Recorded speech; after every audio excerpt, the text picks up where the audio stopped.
მინდა გითხრათ, რომ მოვისმინე ზოგიერთი ეგრეთ წოდებული პროფესიონალის რჩევები, რომ თებერვალში როგორ უნდა გადაიჭრას, გაისხლას ლავანდა. ჯერ ერთი ლავანდა და მოყვავილი ბუჩქები, მცენარეები იჭრება ყვავილობის შემდეგ. მერე უყურეთ, ქვეშ არის გამხმარი მასა, ხო?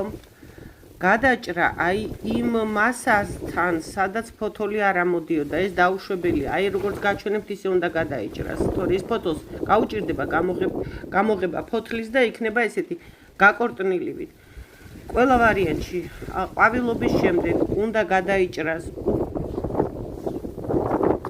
სადაც არის ფოთოლი ამოსული, იქიდან ცოტა მაღლა ავიღებთ და გადავჭრით. ეხლა თქვენ გაჩვენებთ ორი სახის ლავანდას.